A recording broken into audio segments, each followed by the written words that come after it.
Hello everyone. आज हम सीखने जा रहे हैं क्लास 8 का चैप्टर 3 अंडरस्टैंडिंग कोऑर्डिनेटर्स, जिसमें मैं एक ही वीडियो में आपको इस चैप्टर से रिलेटेड सारे कॉन्सेप्ट समझाने वाली हूँ। तो ये वीडियो अच्छे से देख लेना, आपको पूरा चैप्टर का बेस जो है वो क्लियर हो जाएगा। उसके बाद वाली वीडियो में हम इससे रिलेटेड क्वेश्चंस करेंगे। सो शुरू करते हैं अपना चैप्टर नंबर 3। सबसे पहले इस चैप्टर को समझने के लिए आपको ये जानना है कि पॉलीगन क्या होता है। पॉलीगन जो वर्ड है उसका मतलब क्या है। तो पॉलीगन का जो मतलब है वो है एक क्लोज्ड शेप जो लाइन सेगमेंट से बनी है। तो याद रखना, कभी भी दो लाइन सेगमेंट से या एक लाइन सेगमेंट से एक क्लोज्ड फिगर नहीं बन सकती है। It is not possible. तो हमेशा जो पहली शेप होती है वो होती है ट्राइंगल, जो 3 लाइन से बनती है। तो ये हुआ आपका पहला पॉलीगन। ठीक है। तो पॉलीगन एक क्लोज्ड शेप है, यानी बंद शेप है जो लाइन सेगमेंट से बनी है। तो ट्राइंगल बना है 3 लाइन सेगमेंट से। इसके बाद रेक्टेंगल, स्क्वायर, बहुत सारी शेप्स के आप नाम जानते होंगे, वो सब के सब पॉलीगन्स हैं। ठीक है। अगला जो वर्ड है वो आता है क्वाड्रिलेटरल, जो आपका चैप्टर का नाम है अंडरस्टैंडिंग क्वाड्रिलेटरल। तो क्वाड शब्द का मतलब होता है 4। लैटरल जो शब्द है वो कहीं से आया है, मुझे नहीं पता किस जगह से, बट इसका मतलब है साइड्स। तो क्वाड्रिलेटरल का मतलब है ऐसी शेप जिसमें 4 साइड्स होती हैं, 4 साइड्स। तो स्क्वायर, रेक्टेंगल, पैरेललोग्राम, रोम्बस, जितनी भी शेप्स आपने सुनी हैं जिसमें 4 साइड्स हैं, वो आपकी सारी हैं क्वाड्रिलेटरल्स। अब क्वाड्रिलेटरल में 2 टाइप और हैं, इसको भी समझना। एक होता है कॉन्वेक्स क्वाड्रिलेटरल और एक होता है कॉनकेव क्वाड्रिलेटरल।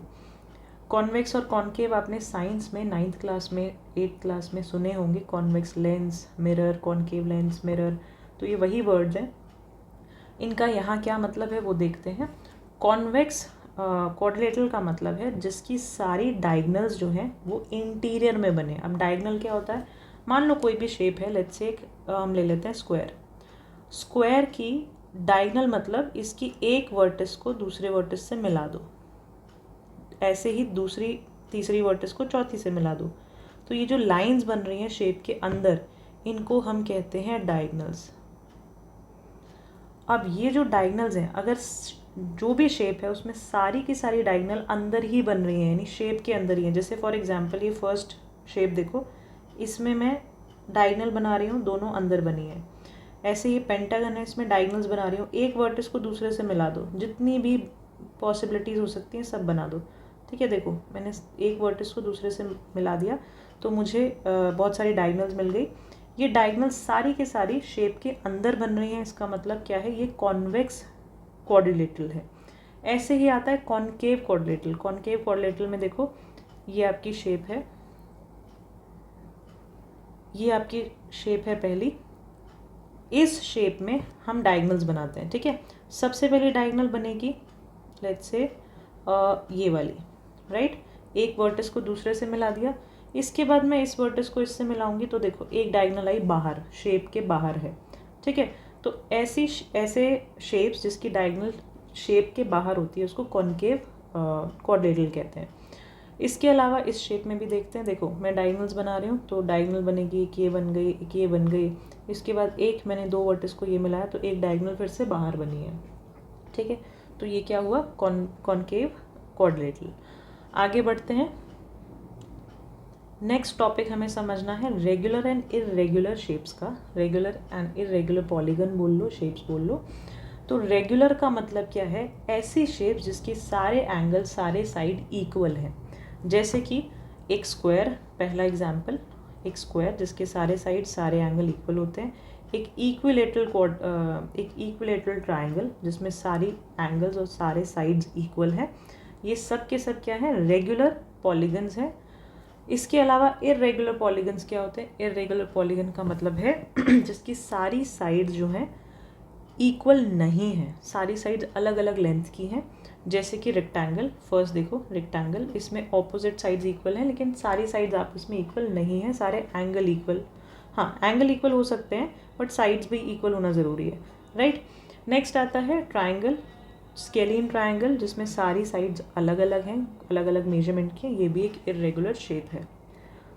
इसके बाद आपको अगला टॉपिक पढ़ना है जो कि बहुत बहुत इंपॉर्टेंट है, काइंड्स ऑफ क्वाड्रिलेटरल या टाइप्स ऑफ क्वाड्रिलेटरल। क्वाड्रिलेटरल के कितने टाइप्स होते हैं, तो सबसे पहला है स्क्वायर। देखो 4 साइड्स हैं, तो सबसे इजी और सबसे पहला है आपका स्क्वायर। स्क्वायर में क्या खास बात है ये ध्यान रखना, स्क्वायर में सारी साइड्स जो हैं इक्वल होती हैं। सबसे पहली चीज़, ऑल साइड्स आर इक्वल। तो ये साइड, ये साइड, ये साइड, ये साइड सब बराबर हैं। Each angle is 90 degree. तो ये जो सारे एंगल बन रहे हैं ना, ये सब क्या है, 90 डिग्री के होते हैं, राइट एंगल होते हैं। Diagonals are equal. तो अगर मैं इस शेप में डायगनल्स बनाती हूँ, डायगनल मतलब 2 वर्टिसेस को एक साथ ज्वाइन कर दो, डायगनल बन गई। तो डायगनल जो है वो इक्वल लेंथ की होती हैं। तो अगर मैं इसको नाम दूँ समझाने के लिए आपको ABCD, तो AC बराबर होगा B और D के। दोनों डायगनल्स का नाम लिखा है मैंने, ये दोनों हमेशा इक्वल होंगे इन स्क्वायर। इसके अलावा डायगनल जो है बाइसेक्ट करती हैं एक दूसरे को। बाइसेक्ट का मतलब है अगर ये जहाँ पे पॉइंट ऑफ इंटरसेक्शन है, जहाँ डायगनल मिल रही है, उसको मैं O मान लेती हूँ, ठीक है, समझाने के लिए। सो डायगनल बाइसेक्ट ईच अदर का मतलब है दोनों डायगनल एक दूसरे को बराबर भागों में, बराबर पार्ट्स में कट करती हैं। तो मतलब क्या हुआ, अब डायगनल है AC और BD, तो इक्वल कट करने का मतलब है AO इक्वल होगा OC के, आप फिगर में ध्यान से देखना, और OD इक्वल होगा OB के। ये है डायगनल को बाइसेक्ट करने का मतलब। इसके अलावा एक और चीज़ ध्यान रखनी है आपको, राइट एंगल पे कट करती है। राइट एंगल इम्पॉर्टेंट है, ध्यान से देखो। स्क्वायर की जो डायगनल है वो यहाँ पे सेंटर में यानी O पॉइंट पे 90 डिग्री का एंगल बनाएंगे। यानी अगर ये डायगनल ऐसे कट कर रही हैं तो ये जो सेंटर में एंगल बन रहा है 90 डिग्री का बनेगा, ठीक है। ये बातें, ये प्रॉपर्टीज़ आपको ध्यान रखनी है। स्क्वायर के केस में कोई भी क्वेश्चन आएगा, ये प्रॉपर्टी बड़ी काम आएंगी और तभी आप क्वेश्चन कर पाओगे, उसको समझ पाओगे। नेक्स्ट शेप देखते हैं। नेक्स्ट है हमारा रेक्टेंगल। रेक्टेंगल जो है उसमें क्या खास बात है, इसकी जो ऑपोजिट साइड्स होती हैं वो इक्वल होती हैं। ऑपोजिट मतलब आमने सामने वाली, जो एक दूसरे के ऑपोजिट हैं वो इक्वल होंगी। ऐसे ये वाली साइड इसके इक्वल होगी। इसके अलावा हर एक एंगल 90 डिग्री होता है, यानी ये एंगल भी 90, ये एंगल भी 90, ये एंगल भी 90 और ये भी 90। नेक्स्ट प्रॉपर्टी है इसकी, डायगनल्स जो है इक्वल होती हैं। तो अगर मैं डायगनल बनाऊँ ABCD, इसका नाम है, डायगनल बनाया मैंने AC और एक बनाया मैंने DB, तो AC जो है वो DB के इक्वल होगी। इसके अलावा diagonal bisect each other. Diagonal जो है एक दूसरे को बाइसेक्ट करती हैं। फिर से अगर बाइसेक्शन वाला पॉइंट जो है O है, तो OD इक्वल होगा OB के, इसी तरह OA इक्वल होगा OC के। यानी कि दोनों डायगनल्स एक दूसरे को इक्वल पार्ट्स में कट करेंगी, लेकिन आपको यहाँ ध्यान रखना है कि 90 डिग्री पे कट नहीं करेंगी। तो यहाँ पे कहीं नहीं लिखा है एट 90 डिग्री या राइट एंगल, ये नहीं है। तो ये 90 डिग्री पे कट नहीं करती हैं, एंगल डिफरेंट होता है। स्क्वायर में 90 डिग्री पे कट करती हैं, ठीक है। आगे बढ़ते हैं। नेक्स्ट शेप है आपकी पैरेललोग्राम। पैरेललोग्राम का मतलब है दो साइड्स, ऑपोजिट साइड्स जो हैं वो इक्वल होंगी और पैरेलल भी होंगी। पैरेललोग्राम का नाम ही पैरेलल शब्द से बना है, तो आपको याद रखना है ऑपोजिट साइड्स इक्वल तो होंगी ही, जैसे ये साइड इसके इक्वल होगी और ये साइड इसके इक्वल होगी। इसके अलावा ऑपोजिट एंगल्स इक्वल होंगे। ऑपोजिट एंगल मतलब ये वाला एंगल और ये वाला एंगल, ये एक दूसरे के ऑपोजिट हैं, देखो आमने सामने, तो ये दोनों एंगल्स इक्वल होंगे। इसी तरह ये वाला एंगल और ये वाला एंगल आपस में इक्वल होंगे, ये एक दूसरे के ऑपोजिट है। इसके अलावा ऑपोजिट साइड्स पैरेलल भी होंगे, ये मैंने कहीं मेंशन नहीं किया, आप लिख लेना। जैसे कि ABCD साइड्स हैं, तो AB जो है वो पैरेलल होगी CD के, यानी ये वाली साइड पैरेलल होगी CD के, और ऐसे ही AD पैरेलल होगा BC के, यानी ये वाली साइड पैरेलल होगी इसके, ठीक है। पैरेलल मीन्स दोनों साइड्स जो हैं एक दूसरे को कभी भी कट नहीं करेंगी, यानी मिलेंगी नहीं, पॉइंट ऑफ इंटरसेक्शन कहीं पे भी नहीं आएगा।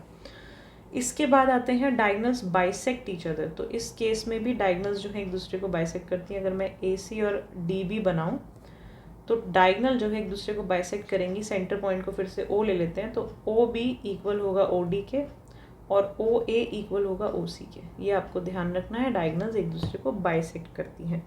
इसके अलावा एक और ख़ास पॉइंट है पैरेललोग्राम में, adjacent angles are supplementary. Adjacent angles जो हैं सप्लीमेंट्री होते हैं। इसका मतलब क्या है, सप्लीमेंट्री का मतलब है, सबसे पहले समझो, दो एंगल्स जिनका सम जो है वो 180 डिग्री होगा, इसको सप्लीमेंट्री कहते हैं। ठीक है, कोई भी दो एंगल्स जिनका सम 180 डिग्री है वो सप्लीमेंट्री एंगल्स। अब एडजेसेंट एंगल किसको कहते हैं? एडजेसेंट एंगल का मतलब है दो एंगल्स जो एक दूसरे के साथ में है। फॉर एग्जांपल ये पैरेललोग्राम है, पैरेललोग्राम में ये एंगल और इसके साथ ये वाला एंगल है, तो इन दोनों एंगल 1 और एंगल 2 का जो सम होगा, एंगल 1 और 2 का जो सम होगा वो 180 होगा। ठीक है, इसी तरह आप ये और ये ले सकते हो, 3 और 4 का सम भी 180 होगा। इसी तरह 1 और 3 का सम भी 180 होगा, यानी 1 और 3 को प्लस करोगे तो भी 180 आएगा। ठीक है, तो इस तरह आप कोई भी एंगल फाइंड कर सकते हो अगर आपको एक भी एंगल दिया हो पैरेललोग्राम में। ठीक है, ध्यान रखना, ये प्रॉपर्टी बहुत काम आती है क्वेश्चंस में। नेक्स्ट शेप जो है हमारी फोर्थ, वो है रोम्बस। रोम्बस का मतलब है एक तरह से सारी साइड्स इक्वल हैं इसकी, यानी कि सारी साइड्स बराबर हैं जैसे स्क्वायर में होती हैं, लेकिन एंगल 90 नहीं है। यही डिफरेंस है मेनली। एंगल जो है यानी कि साइड के जो एंगल है वो 90 नहीं है, राइट। इसके अलावा ऑपोजिट एंगल्स जो हैं वो इक्वल होते हैं। तो ऑपोजिट एंगल का मतलब है ये वाला एंगल इसके बराबर होगा और ये वाला एंगल इसके बराबर होगा। ठीक है, ABCD अगर मैं फिर से इसको नाम दूँ तो एंगल A इक्वल होगा एंगल C के और एंगल D इक्वल होगा एंगल B के, ये आपको ध्यान रखना है। इसके अलावा जैसे स्क्वायर में होता है, डायगोनल्स एक दूसरे को बाइसेक्ट करेंगी राइट एंगल पे, बाइसेक्ट भी करेंगी और राइट एंगल पे भी होंगी। यानी कि ये अगर मैं डायगोनल बनाऊं तो AC जो है बाइसेक्ट करेगी किसको?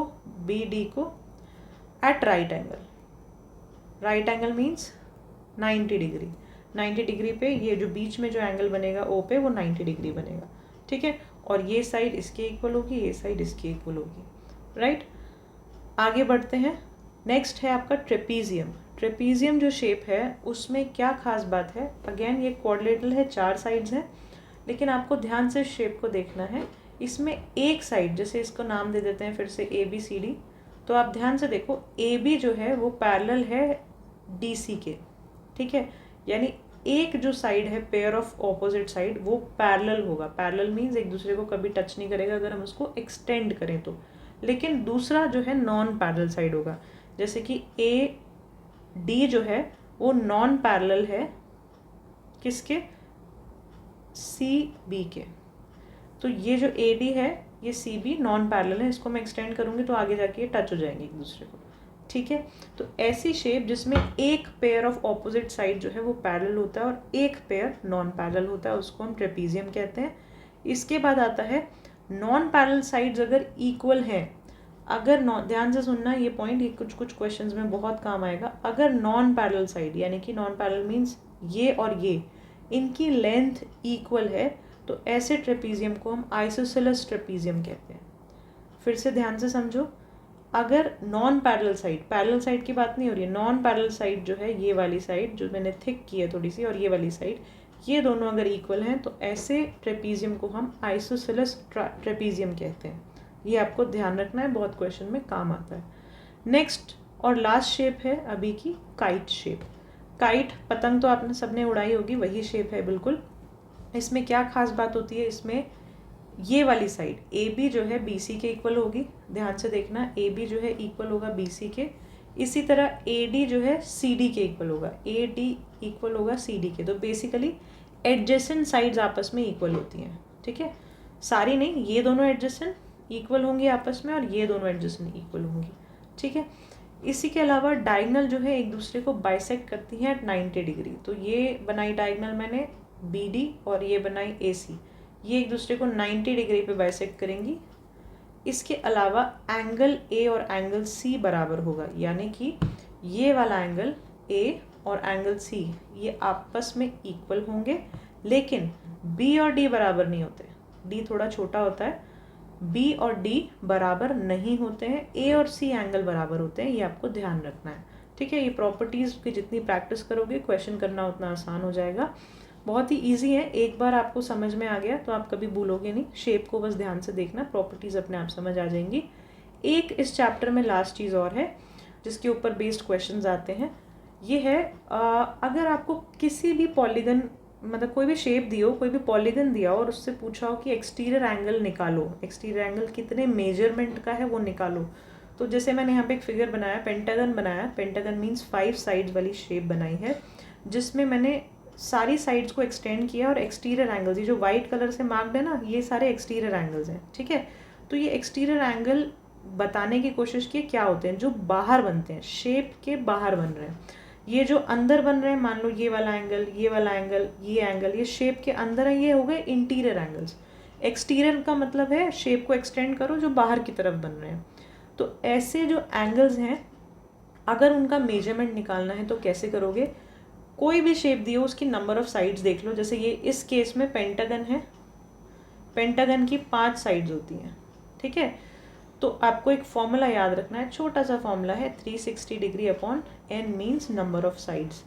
किसी का भी एक्सटीरियर एंगल निकालना हो, आपको 360 से उसके साइड्स को डिवाइड कर देना है। फॉर एग्जाम्पल यहाँ मैं करती हूँ 360 divided by number of side कितनी है, 5, तो 5 से डिवाइड कर दो, 5 और 360 कटेगा, 5 7 इज 35 एंड 5 2 इज 10। 72 डिग्रीज का एक एंगल होगा एक्सटीरियर एंगल, ये 72 डिग्री, ये 72 डिग्रीज, ये 72 डिग्रीज, ये इस तरह से आपकी मेजरमेंट जो है आप निकाल पाओगे इस मेथड से। तो ये एक बार अच्छे से देख लेना, समझ में आ जाए तो नेक्स्ट वीडियो में मेरे साथ क्वेश्चंस करना। नेक्स्ट वीडियो में मिलते हैं। Thank you for watching.